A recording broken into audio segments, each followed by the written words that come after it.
Mindful Living podcast, listeners, where we explore the tools, stories, and practices that help us live with greater awareness, alignment, and authenticity. I'm your host, Sana, as always, and today's conversation, listeners, is something about very powerful. We are exploring how mindfulness, energy awareness, and intentional practice, how they can help us not just feel better, but they can help us achieve our goals in a deeply aligned way. And listeners, meet my guest, Banya Lim. She's a multi-generational healer, energy coach, and also the creator of the Chi Mastery System. Now, hear me out. With 30 years of experience in acupuncture, oriental medicine, and energy coaching, Banya has guided countless individuals to clear energetic blockages and realign with their purpose, health, and success as well. So, let's explore how mindfulness intersects with energy work and how the Chi Mastery System can be an effective tool for personal and professional growth and transformation. So, with that, Banya, I'm so happy to have you here and welcome to the Mindful Living. Thank you, Sana. Thank you for having me. Lovely, lovely, Banya. I'm What really a interested. topic. Health, Yes, it's healthy mind. yes, yes. And mindfulness is such an important aspect. I mean, lately it has kind of become a buzzword, but I think there are so many profound, tools here, approaches here, essence here to mindfulness. But before that, Banya, I would love to hear a bit about your journey. How exactly you got, into the world of exploring mindfulness, healing, energy. Well, I kind of grew up with this um, kind of culture in my family. Both of my parents were Buddhist, and Mm-hmm. we talk about mindfulness, meditation, energy, or spirituality. It was just our daily conversation, and even talking about spirits and energy beyond what we can see was a common theme of our conversation. It's just when I would go outside of my house, it was Yeah. considered very strange, and I was considered weird and strange kid talking about those things. And Okay. I realized that that was normal outside of my home. And Mm-hmm. it's funny that it's like you said, it's like a buzzword these days, and lots of people are talking about it more and more, which is amazing trend. And I love watching that, and I love people discovering that, discovering who they are through this practice. Yeah, you're right.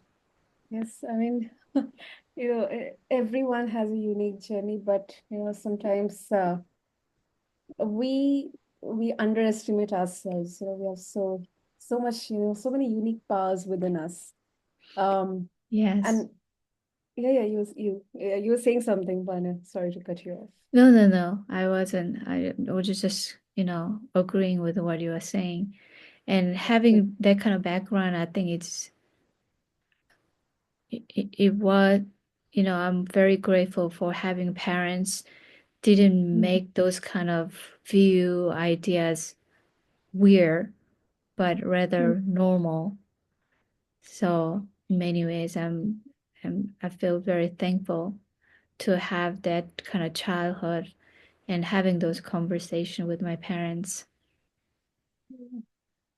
I think gratitude is such a powerful practice when we talk about mindfulness or healthy mind or healthy life or holistic wellness. Every every other conversation I have had with so many guests here on our shows, I think gratitude has been the most common and effective practice that each and every one of our guests have been doing it. And I think every one of us should be uh, thankful, whether it's to our parents or to our loved ones or our friends or you know I mean, the higher power, the God or this nature, the world, whatever it is. But yeah, that's beautiful, Manya. Definitely. Definitely. Okay.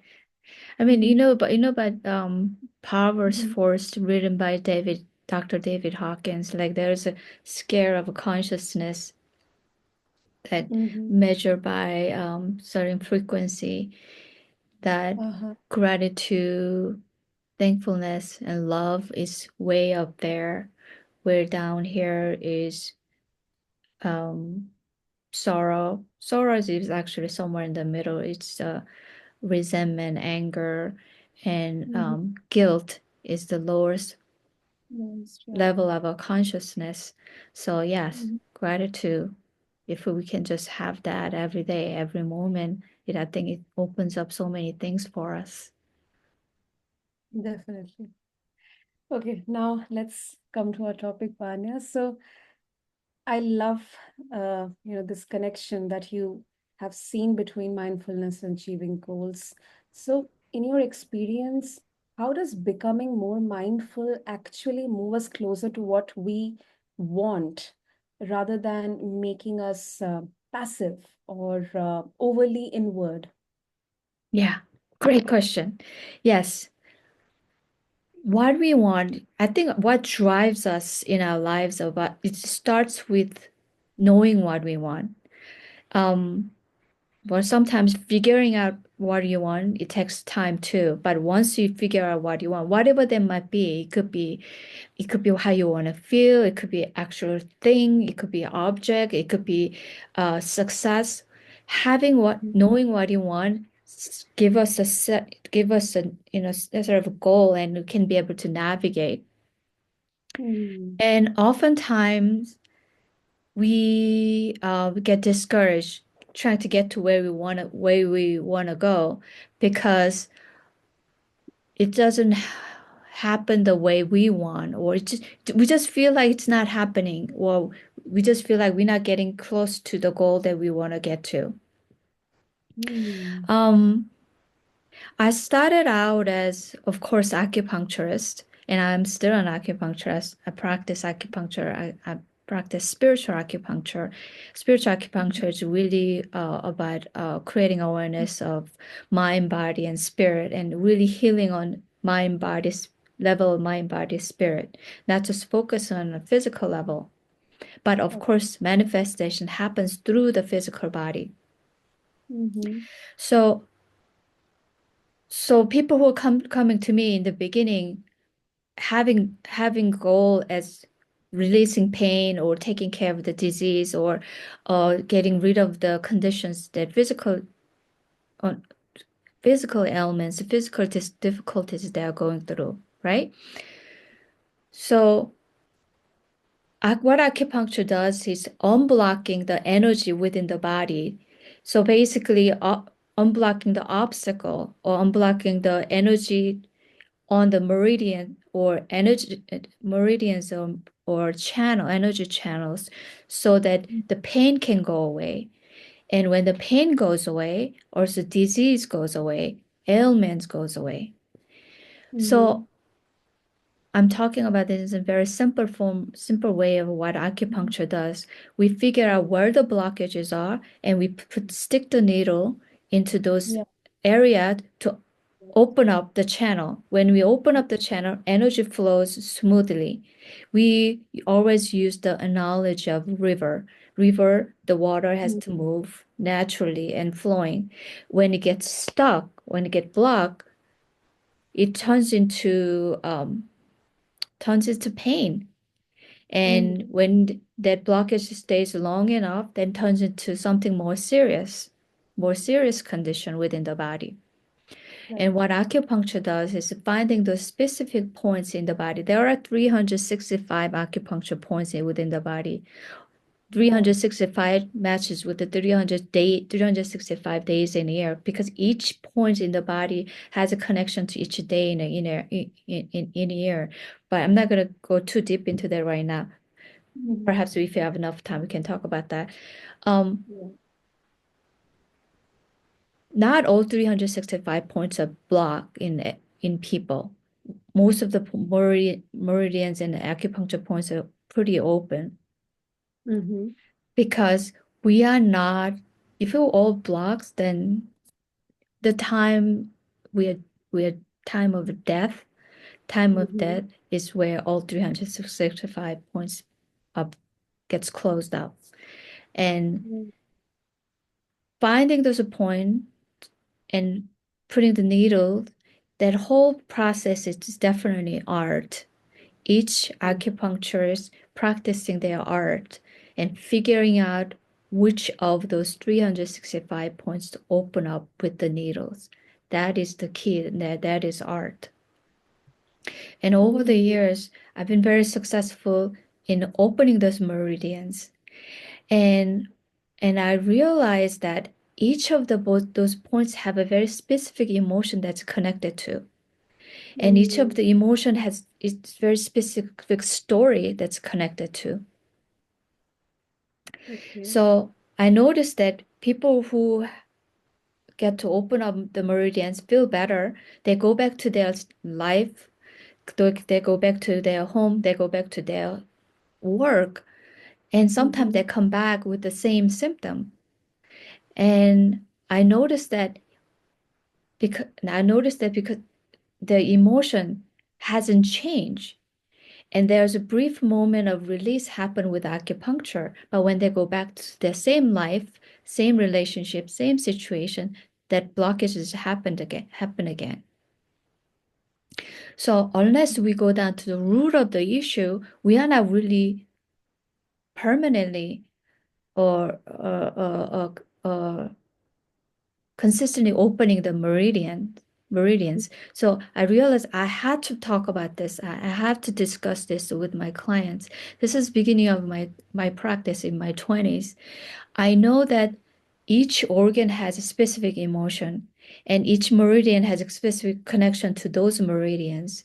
For example, lungs and large intestine is yin and yang pair, and its emotion is sorrow or sadness. This is why when your loved one pass away or when you go through a lot of grief, you Mm-hmm. catch cold easily or you affect your breathing, and then eventually sometimes if your bowel movement. Um, Mm-hmm. Another example, kidneys and urinary bladder is yin and yang pair, and its emotion Mm-hmm. is fear.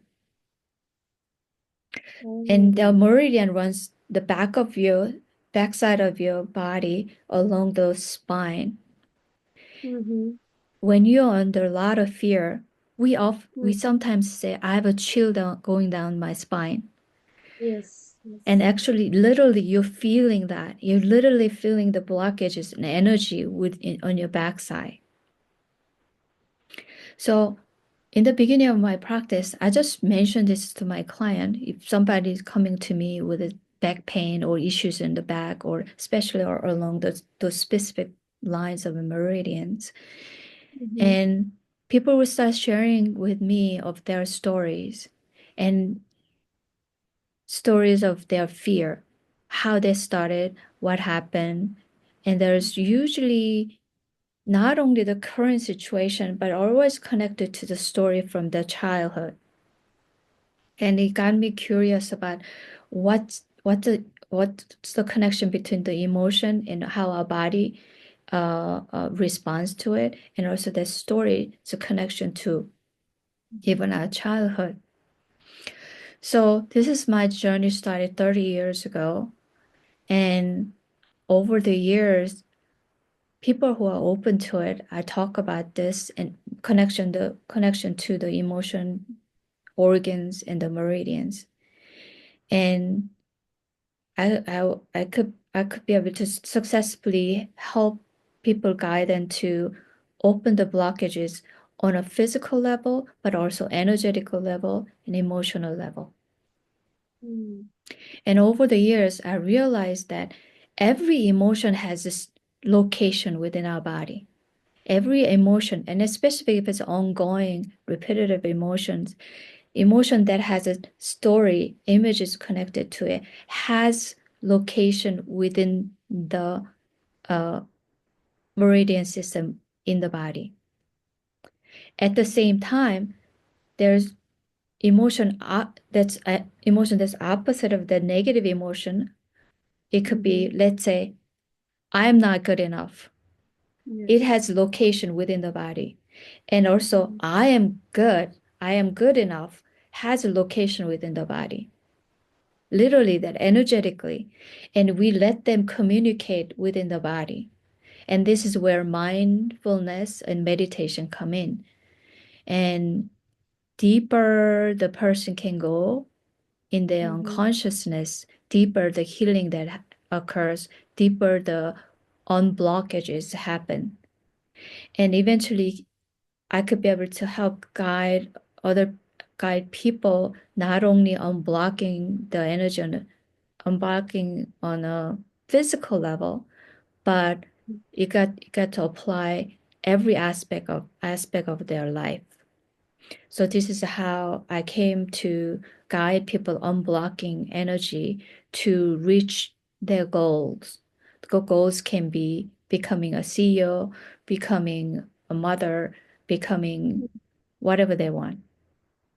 I don't know if this makes sense. This definitely does. And it's like I didn't know absolutely about this. Yes, I have an idea about acupuncture, and then kind of more of a general overview about mindfulness. That yes, it's becoming present of the feelings within our body, the thoughts within our mind, the senses, the sound, the taste we are, our body is sensing, any kind of whispers or signals our body is giving. But you really beautifully blended acupuncture and then mindfulness, how each and every organ has its own emotion. That is really, really, it's really surprising and really something new. Personally, I got to know, and I'm very sure our listeners will also feel this, kind of feeling within themselves that, oh my goodness, I didn't know this, but it's there. It was there. It has been there. So Yeah. thanks for sharing, Sonia. I mean, this is an ancient knowledge.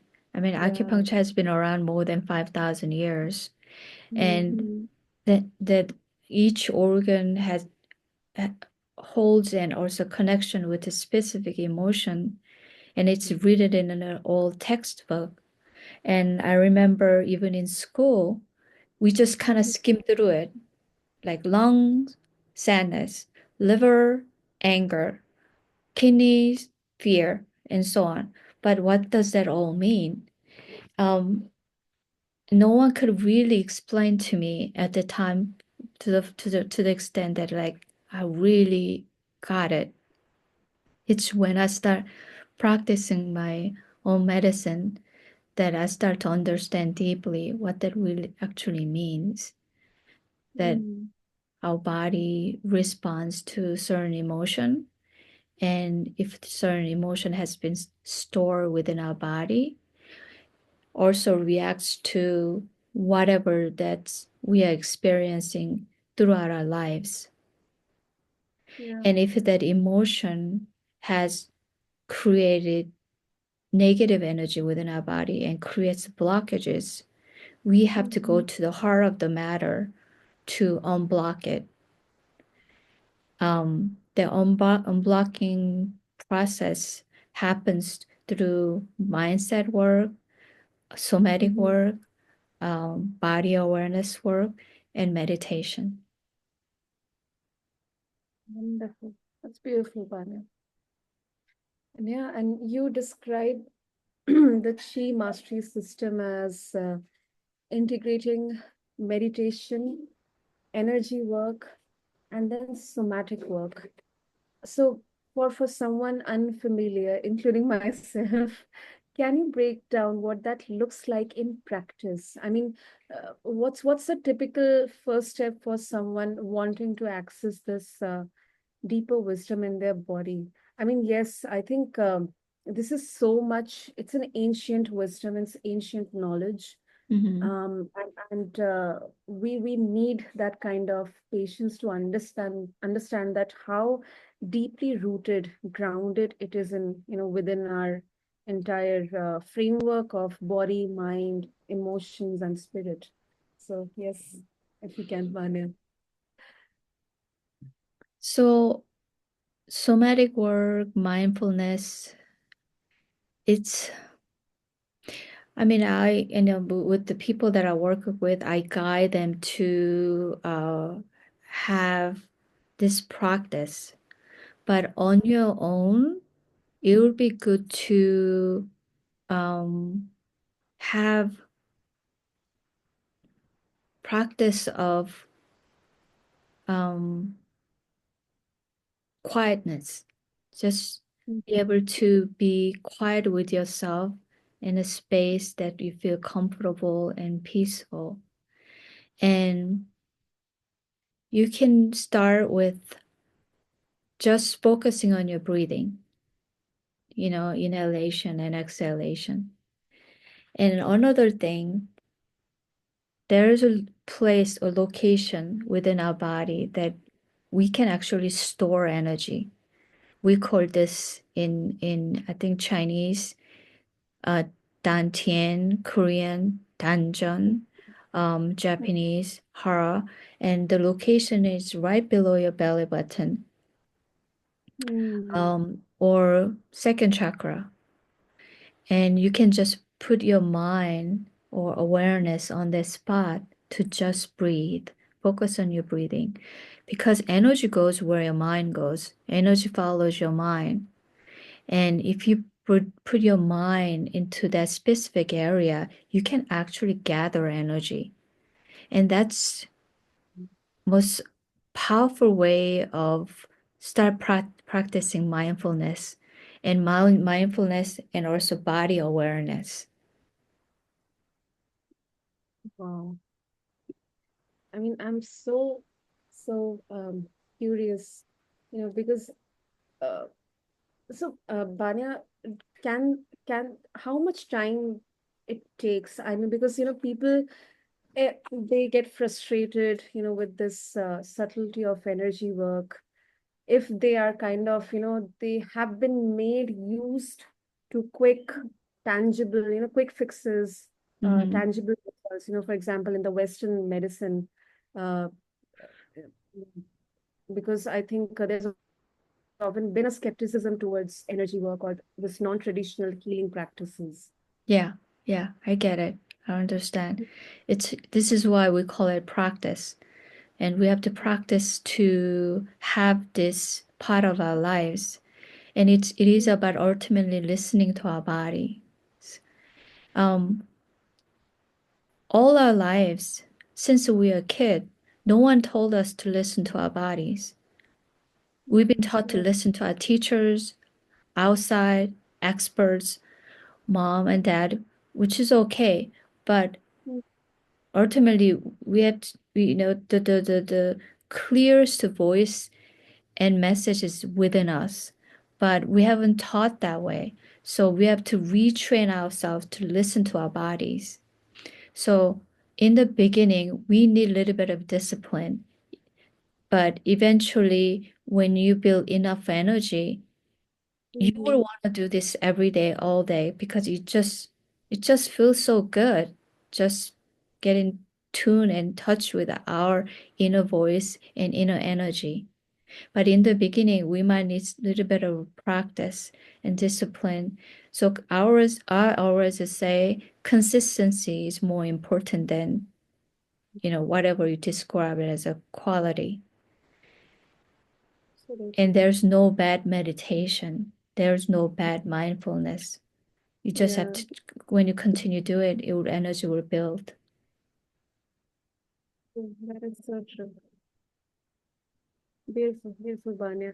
And so when someone commits to practicing chi mastery or maybe mindfulness consistently, what changes should they realistically expect over time? And are these like changes measurable?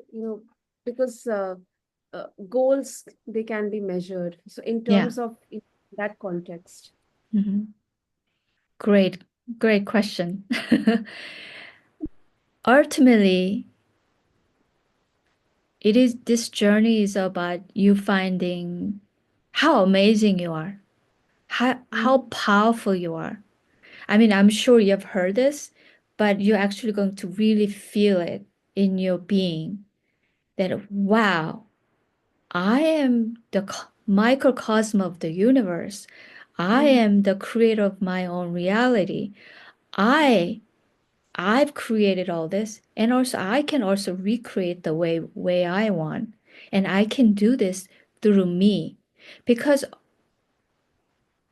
granted, most people are lost in outside.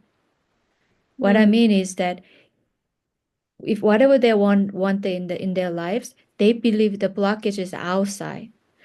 And also, you know, for example, like I'm not happy because of you, or I cannot be successful because of this. I cannot be CEO because of this. That's all external stuff. But actually, all the true blockages is within us. And also, we also have power to unblock this within our system. And when we get to really unblock this in a energetical way, they know they will realize their own power. They'll realize their own power to create, but also power to heal. I agree with you. Beautiful, beautiful. And I think this question is valid because in mindfulness circles, or when we talk about something which is non-traditional, not tangible, we cannot see it, we sometimes avoid talking about the results as well. But people will have this question that what will this do for me? I can't see anything working out here. And that is natural. That is it's bound to happen. But yeah, I mean, I completely agree with you. It needs consistency, it needs discipline. That is why it is called practice. Yes. Yes. Lovely, lovely, Banya. And so before we wrap up, if our listeners would like to explore more about how mindfulness and goal achievement are connected, and more about Chi Mastery course and system, and they would also, would like to connect with you, share with you, what's the best way to do that? All the listeners here, for audience, I'm offering free clarity session. You can go to my website, banyalim.com. There's a clarity session button you can hit, and you can have about 15 minutes, 20 minutes clarity session with me. And at that time, you can ask any question, and also we can talk about any goals that you're working on and how to, and talk about how to achieve those. Lovely. I'll make sure to have the details and link in the show notes. And Vanya, thank you so much. I mean, this was such a different, uh, perspective, looking at mindfulness, and then the beautiful blend of acupuncture, ancient wisdom, and of course your journey with us. I feel like you have opened a door to a deeper understanding and appreciation of how mindfulness and energy awareness can transform not just how we feel, but how we show up every day. So thank you. I'm Thank really, you. Thank you for having me. And to all the mindful listeners out there, just refer to the show notes to connect with Banya. Check out her Chi Mastery system and her other wonderful resources. And I encourage all of you to tune into your body's wisdom, which might unlock something really powerful. Until next time, stay mindful and keep choosing alignment over autopilot. Thank you.